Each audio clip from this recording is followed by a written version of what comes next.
Yo, and welcome back to another video. As you can see, I went plus 300 with this new thrower army. It is sweet. It's really easy. You gotta check it out. I'm gonna show you 3 bases, and then we'll go from there. Starting off, I'm gonna use the RC and the king and the queen to funnel my throwers into the middle of the base on each of these attacks. A little different on each base. This one you can see I have the RC at 9, the king at noon. King's going to go through, there's not a lot of damage up there. He's going to be able to take out most of the defenses, while the RC and the queen now work through this bottom monolith. The multi-gear tower was down there, and the CC, which is just a hard-hitting area. I'm going to drop the throwers with the balloon, healers, and the log launcher. As you can see, I placed the log launcher so that it'll clip those walls and allow my throwers to get in and take out that revenge tower. It is important you get into the core of the bases and allow those buildings to be taken out. Unfortunately, in this attack, actually, my throwers walk around the top. I didn't allow enough time for my RC and queen to take out the top buildings, but luckily a few throwers walk back towards the middle. I have the Super Yeti and Super Valk coming out of the log launcher. They're going to take out those main core defenses. And after that, we're really just looking at the back end of this base. With this army, just a few tips. There's a skeleton spell in the army. Mainly this is used for the bomb tower. With the bomb tower, if you drop it in front of the bombs going towards your army, it'll actually deflect the bombs longer than a totem spell will, and it won't take unnecessary damage from other defenses in the area. The poison spell is for the CC. The original army didn't have a poison spell. I added one in just because when you're dealing with furnaces, it can get a little time consuming. With the ice golems,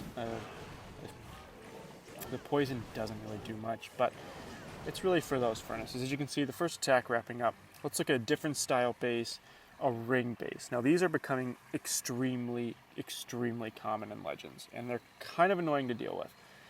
The main thing you need to do on these bases is funnel, funnel, funnel. So you can see I have the queen at 9 now, the king at noon, and I put the RC with the king.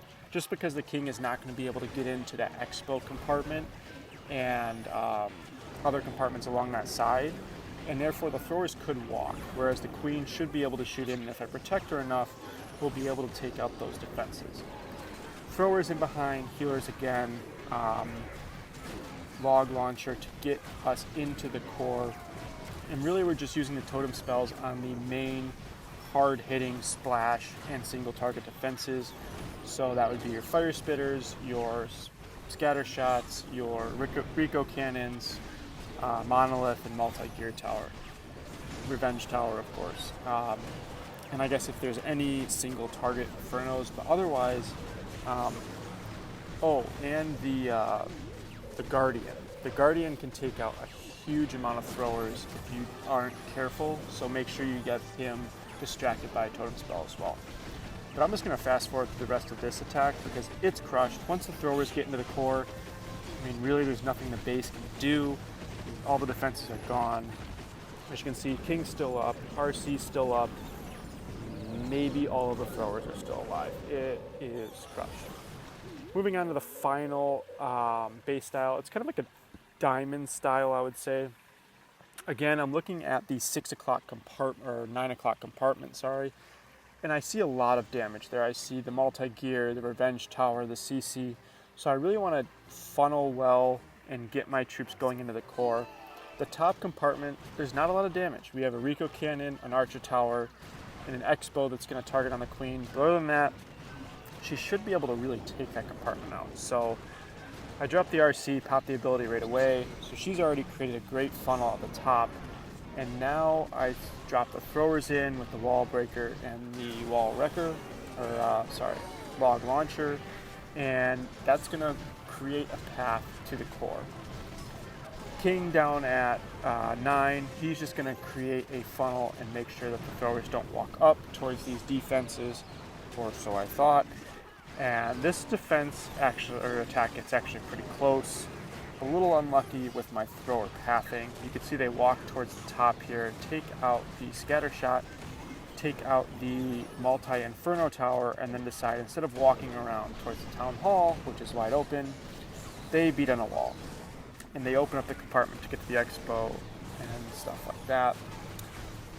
Luckily, it's not going to cause too much of a problem. The queen is going to take out the guardian, and the biggest issue on the back end is going to end up being this monolith.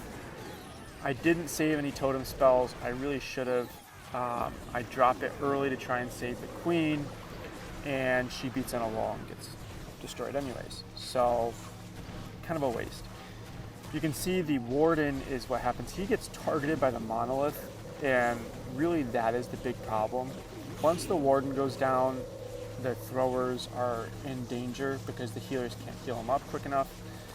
I'm thinking about changing the unicorn onto the warden, but the queen needs the healing, so I don't know. We'll see.